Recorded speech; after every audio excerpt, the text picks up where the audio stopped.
మీడియాలో ఇలాంటి ఫేక్ ప్రచారాలు ఎందుకు వస్తున్నాయి అనే పైన మనం డిస్కస్ చేద్దాం. హేమకుమార్ గారు నమస్తే అండి, గుడ్ మార్నింగ్.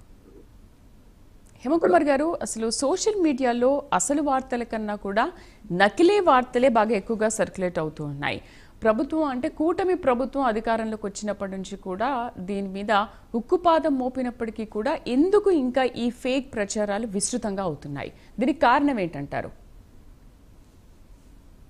ముందుగా మీకు అదేవిధంగా ప్యానెల్ లో ఉన్న సభ్యులకు ప్రైమ్ లైన్ వీక్షకులకు కూడా శుభోదయం తెలియజేస్తున్నాం. మేడం, ఇప్పుడు మనం ఏమనుకుంటామంటే మేము చేసే పనులు చూసి ఓర్వలేక అక్కసుతో మనకు 5 ఏళ్ళు 151 సీటు ఇచ్చి రాష్ట్ర ప్రజలు మనకెంతో ఉన్నతమైన ముఖ్యమంత్రి పదవి అప్పచెప్పారు.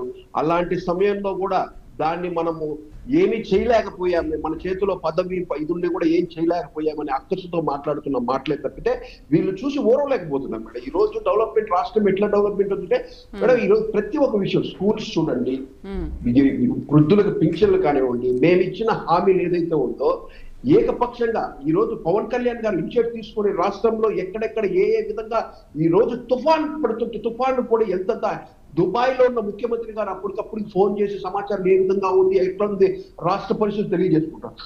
గతంలో ముఖ్యమంత్రిగా చేసిన జగన్మోహన్ రెడ్డి గారు ఏ రోజైనా పరదాలు కట్టుకొని ఎక్కడన్నా విసిట్ ఉన్నా కూడా పరదాలు కట్టుకొని తిరుగుతున్నారు తప్పితే ఏ రోజైనా ప్రజల పక్షాన ఆలోచించిన దాఖలాలు లేవు. నేనైతే ఎక్కడ చూడలేదు. మన స్వలాభం కోసం పనిచేసిన పార్టీ ఏదైనా ఉందంటే అది ఒక వైసీపీ పార్టీ తప్పితే.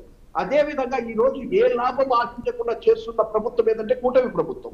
ఖచ్చితంగా ఈ రోజు ఎక్కడైనా ప్రజలకి అమరావతి ఎంతవరకు డెవలప్ అయింది, పోలవరం ఎంతవరకు డెవలప్ అయింది, గతంలో వాళ్ళలాగా కాకుండా మేము చేస్తున్న పనులు ఎప్పటికప్పుడు వీక్షించేలాగా ప్రజల్లో కూడా మీడియా మిత్రులు కూడా చాలా వరకు దాన్ని ఫోకస్ చేసి చూపిస్తున్నారు. ఎందుకంటే నిజం ఏదైతే ఉందో నిజాన్ని చూపిస్తున్నారు. దీన్ని చూసి ఓర్వలేని ఈ వైసీపీ వాళ్ళు ఖచ్చితంగా ఇకనైనా మారి ఈ రాష్ట్ర ప్రభుత్వం ఏ విధంగా అభివృద్ధి చెందుతుంది, వైజాగ్ కి గూగుల్ కంపెనీ వస్తుంది, ఇన్ని కంపెనీలు వస్తున్నాయంటే వైజాగ్ లో ఆల్మోస్ట్ ఐటీ హబ్ లాగా తయారవుతుంది. రాబోయే వెరీ సూన్ మేడం, ఇంకా ఉన్నది మనకు 3.5 సంవత్సరం అయినా కూడా మేము 3.5 సంవత్సరమా కాకుండా 3.5 సంవత్సరమే తక్కువ వ్యవధి ఉన్నట్టుగా మేము ఫీల్ అయ్యి ఖచ్చితంగా రాష్ట్ర అభివృద్ధి కోసం మేము పడుతున్న పాటలు దీన్ని చూసి ఓర్వలేని ఈ వైసీపీ మిత్రులు. గతంలో మీరు చూశారు జగన్మోహన్ రెడ్డి గారు ఎటువంటి వార్తల్ని సమర్థిస్తున్నారంటే ఆ రప్ప ఉంటే వాళ్ళని సమర్థిస్తారు. ఇంకో వ్యక్తులు అన్యాయంగా అక్రమంగా మాట్లాడే వ్యక్తులు ఇప్పుడు ఏదో కొత్తగా డిజిటల్ బుక్ తీసుకొచ్చి ప్రతి ఒక్కరిని పేర్లు నోట్ చేసుకుంటున్నాము డిజిటల్ బుక్ లో అనేసి అనడము. మేడం, ఏదన్నా మాట్లాడాలంటే రాష్ట్ర ప్రజలు మీ కనీసం మీ కాన్స్టిట్యున్సీ కోసమైనా సరే మీరు అసెంబ్లీకి వచ్చి మాట్లాడాలి కదా. ఆ ఇది కూడా లేకపోతే మీరు ఏ విధంగా అసలు ప్రజాపాలన క్షేత్రంలో నాకు అర్థం కావట్లేదు. మీ ప్రజాక్షేత్రంలో ఎలా ఉంటారో, అసలు ఎమ్మెల్యేగా కూడా మీకు ఉండాలని ఉందా లేదా అనేది కూడా అర్థం కావట్లేదు.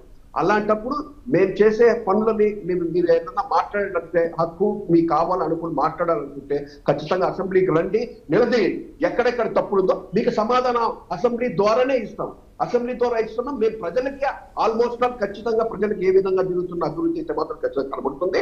అదే విధంగా మేము చేస్తున్న మీకు ఇంకా క్లారిటీ కావాలంటే మీ డిజిటల్ బుక్లు ఇంకొక బుక్లు అవన్నీ పక్కన పెట్టిన ఆ రోజు ఏదో లోకేష్ గారు అన్నారు రెడ్ బుక్ అనేసి, అంటే ఆ రోజు మీరు చేసిన తప్పులు అలాంటివి అన్యాయాలు అక్రమాలు ఏ విధాలుగా చేశారు, ప్రతి కార్యకర్తల్ని నాయకుల్ని ఇబ్బంది ఏ విధంగా పెట్టారు అనే దాని మీద మాట్లాడే తప్పితే మేడం వైసీపీ కూడా చాలా కొంతమంది వరకు ఉన్నారు. ఎందుకంటే వాళ్ళు బలవంతంగా ప్రోద్బలం చేస్తేనే కొన్ని విషయాలు మాట్లాడారు తప్పితే వాళ్ళ మనసులో నుంచి మాట్లాడిన విషయాలు కాదనేసి నాకు చాలా మంది చెప్పారు. వైసీపీ నాయకులు చాలా మంది చెప్పారు నాకు ఈ విధంగా మాకు బలవంతంగా ఈ టాస్క్ ఇచ్చి ఈ టార్గెట్ ఇచ్చి ఈ రోజు పవన్ కళ్యాణ్ గారు ఒక ప్రెస్ మీట్ పెట్టారంటే వెంటనే సామాజిక వర్గానికి సంబంధించిన వ్యక్తులు బయట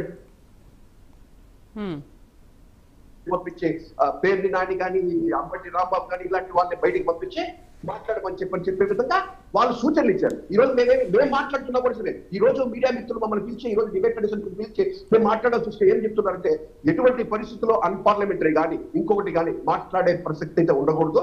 మీరు ఏమైనా ఉంటే పాలసీల మీద మాట్లాడండి, మన డెవలప్మెంట్ ఏ విధంగా ఉందో ప్రజలకు తెలియజేసే విధంగా మాట్లాడండి అనే సూచనలు ఇస్తున్నారే తప్పితే ఖచ్చితంగా దీన్ని మాకు ప్రభుత్వం కూడా ప్రోత్సహించట్లేదు. గత ప్రభుత్వంలో నాయకుల్ని కార్యకర్తల్ని ఎమ్మెల్యేని మినిస్టర్ని ఏ విధంగా ప్రోత్సహించారో ఈ రోజు కనీసం కార్యకర్తలకు కూడా ఖచ్చితంగా ఇన్స్ట్రక్షన్ ఇస్తున్నారు. మనం చేసే పాలన ప్రజలకి అనుకూలంగా ప్రజలకి ఉపయోగకరంగా ఉండాలి తప్పితే వాళ్ళగా ఇలాంటి మాటలు మాట్లాడకూడదు అనేసి ఇన్స్ట్రక్షన్స్ అయితే మాకు ఉంటుంది. మేము ఈ రోజు కూడా చెప్తున్నాము, ఖచ్చితంగా దయచేసి ఇకనైనా మారి ప్రజలకి ఏ విధంగా మనం డెవలప్మెంట్ చేయాలి. ఎందుకంటే రాజధాని లేని రాష్ట్రంగా ఉన్నాం. ఈ రోజు ఒక అమరావతి ఉంది. మీరు ఏదో గతంలో 3 రాజధానులు ఇంకోటి అనేసి అన్నారు. ఎక్కడ మీ ప్యాలెస్ కట్టే సరిపోయింది తప్పితే పాలన కోసం ఎక్కడ ప్యాలెస్ ఒక ఇది కూడా కట్టలేదు. అలాంటప్పుడు ఈ రోజు మేము ఖచ్చితంగా పిలుస్తున్నాం, మేము ఆహ్వానిస్తున్నాం. దయచేసి పోరాటాలు వద్దు, సామరస్యంగా మనం మాట్లాడుకొని ప్రజాక్షేత్రంలో మీ వల్ల అయినంత మీకు ఇచ్చాల్సిన సూచనలు మీరు ఇచ్చే ప్రజలకు ఏ విధంగా మనం ముందుకెళ్లాలా, ఏ విధంగా అభివృద్ధి చెందాలా. ఈ రాష్ట్రం పిల్లలకి చదువుకున్న పిల్లలకి అభివృద్ధి లేకుండా గత 5 ఏళ్ళు బయట పక్క రాష్ట్రంలో చదువుకోవడానికి వెళ్ళేది, పక్క రాష్ట్రంలో ఉద్యోగాలకి. ఇప్పుడైతే మాత్రం ఐటీ హబ్ అయితే కూడా చాలా వరకు పక్క రాష్ట్రంలో కూడా చాలా ఇబ్బందిగా ఉంది. లేఆఫ్ చాలా వరకు చెప్తుంది. కానీ చదువుకున్న యువత ఎక్కడికి వెళ్ళాలి, ఏం పని చేయాలా? దానికి తగ్గ నిదర్శనమే ఈ రోజు రాష్ట్రంలో రాబోయే ఐటీ హబ్బులు కానీ పరిశ్రమలు కానీ ఎన్నెన్ని రాబోతున్నాయో ఖచ్చితంగా రాబోయే రోజుల్లో ఇంకొక 2 సంవత్సరాల్లోనే ఆల్మోస్ట్ అన్ని కంపెనీలు ఎస్టాబ్లిష్ అయ్యి రాష్ట్ర యువతకి చదువుకున్న యువత బయటికి పోవాల్సిన అవసరం లేని పరిస్థితుల్లో ఈ రోజు ఖచ్చితంగా కూటమి ప్రభుత్వం పనిచేస్తుంది. దీనికి నేను ఉదయం మీడియా ముఖంగా నేను ఒకటి అడుగుతున్నాను, దయచేసి మనం ఏ విధంగా రాష్ట్ర అభివృద్ధి చేస్తామనే దాని మీద మాత్రం ఆలోచించండి. మేము రఫారఫాలు వేసేస్తాము, తోసేస్తాము, ఇలాంటి కక్ష సాధింపులు వద్దు. మేము ఎక్కడ కక్ష సాధింపులు మాకు అవసరం లేదు.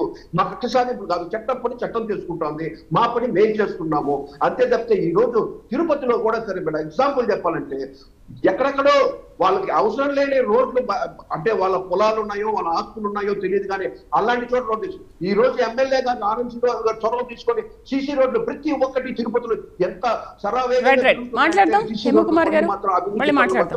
ఖచ్చితంగా. రైట్, మనతో పాటు ఆర్య అజయ్ కుమార్ గారు వైసీపీ నాయకులు సత్యవేడ్ నుంచి, అలాగే విజయ్ కుమార్ టీడీపీ అధికార ప్రతినిధి, హర్షవర్ధన్ గారు రాజకీయ విశ్లేషకులు జాయిన్ అయ్యారు. నమస్తే అండి అజయ్ గారు. నమస్తే విజయ్ గారు అండ్ హర్షవర్ధన్ గారు. నమస్తే అండి.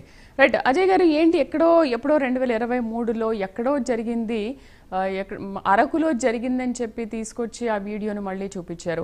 ఓకే, మీరు ఆ వీడియోను అంతకుముందు చూపించారు 2023లో జరిగిందని చెప్పి. ఆ వీడియో పైన ఏంటి, ఆ వార్త నిజమేనా కాదా, ఫేకా ఏంటి అనే విషయాలపైన కూడా లోకేష్ అంతకుముందు దానికి సంపూర్ణ వివరణ కూడా ఇచ్చారు. మళ్ళీ ఎందుకు అదే వీడియోని చూపించి ఇక్కడ ఏదో జరిగిందని ఒక ఫేక్ ప్రచారాన్ని సోషల్ మీడియాలో, వైసీపీ సోషల్ మీడియాలో ఎందుకు ఇలాంటి ఫేక్ ప్రచారాలు చేస్తోంది? ఈ బ్లూ బ్యాచ్ సమాజానికి ప్రమాదకరంగా మారిందని లోకేష్ దీనిపైన తీవ్రంగా ధ్వజమెత్తారు, ట్వీట్ చేశారు కదా అజయ్ గారు. ఎందుకు ఇలాంటి ఫేక్ ప్రచారాలు చేస్తున్నారు? ప్యానెల్లోని సభ్యులందరికీ అదే విధంగా మీకు కూడా నమస్కారాలు తెలియజేసుకుంటున్నాను మేడం.